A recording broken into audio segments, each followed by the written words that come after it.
Seeing is believing. Once upon a time there lived a young man named Ali who never ever told a lie.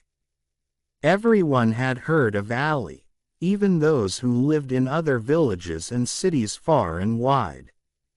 This talent and character of not lying was peculiar and unusual. Most people lied, at least once in a while. Some people told whopping tales, and some people simply told white lies. Some even lied other to cover another lie. But Ali swore that he had never at least once told a lie. His name and fame grew far and wide.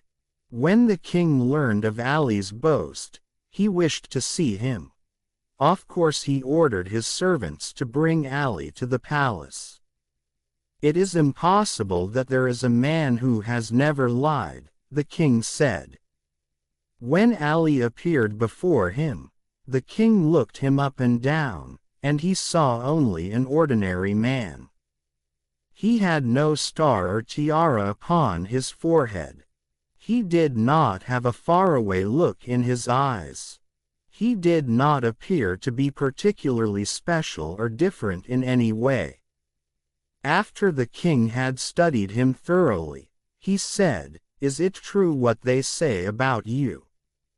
"I'm not sure, but I know what you mean," Ali said, for although he imagined the king was speaking of the fact that he had never lied, he could not be so certain. The king was flustered for a moment, but he said, "Your honesty. Is it true what people say about you?" "What do they say?" Ali asked. "Is it true that you have never lied?" The king asked. "This is so true," Ali answered, honestly. "And tell me, son," the king said, "do you plan to lie in the future?" "I do not," said Ali. And once again, he was telling the truth. He had no plans to lie. "You will never lie in your whole life?" the king asked. "I never will," Ali said. It was true that he had pledged his life never to lie, and in this he was confident and convinced he would succeed. The king loved a challenge, and Ali presented just that. "A lie is a tricky thing, Ali," the king said. "It can slip out of your mouth with ease. You will have to be very careful." "So shall I," Ali said. "I plan to be very careful." "I wish you luck with your life," the king said, and with those words he bid Ali farewell. A few days passed, but the king could not stop thinking of the man who never lied. It was impossible, he was certain.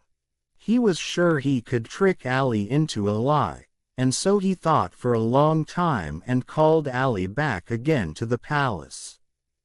By now word had spread of Ali's appearance at the palace, and so a great crowd followed Ali to the palace gates. When the king saw the crowd, he stepped outside. "Ali," he said, "please follow me to the stable." And so Ali followed the king, and the crowd followed Ali. In the stable the king found his horse saddled and ready as he had commanded his servants to prepare it. He strode to his horse, mounted it and looked down at Ali. "Ali, I would like you to go to the royal garden and tell the queen I am going off to visit my poor old father. Tell her I shall return tomorrow for lunch. Tell her I shall arrive at noon and I want her to prepare a meal. You shall join us at the table." Ali bowed to the king. "I am your willing messenger," he said.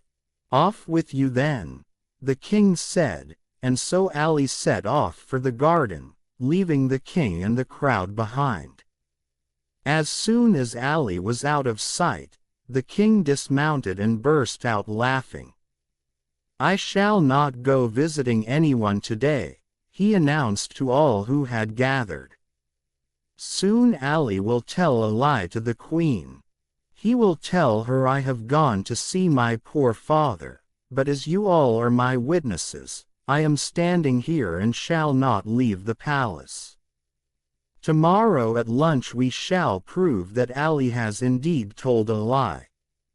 Ali arrived at the garden and found the queen tending her roses.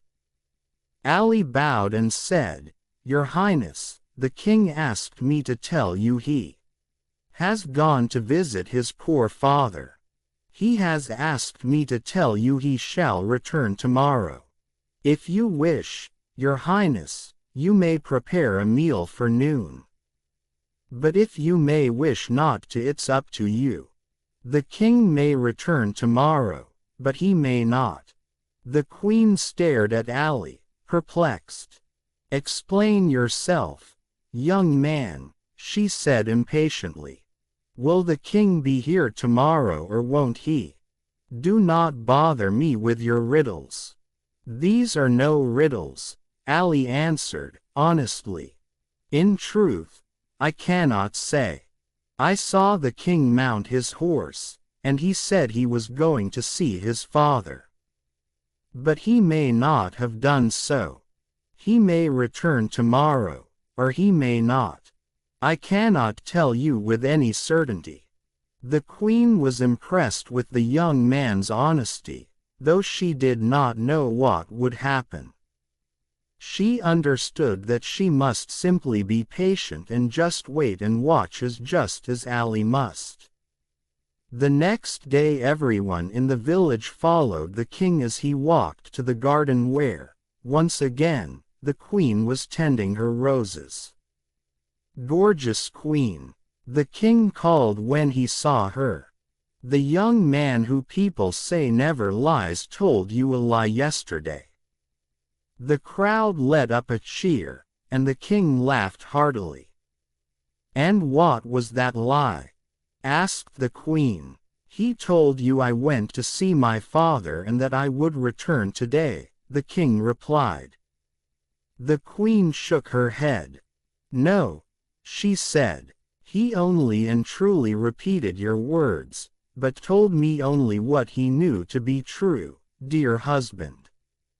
From that day on, the king and queen and all the villagers understood that an honest man speaks only the truth of what he sees with his own. He truly believed that seeing is believing.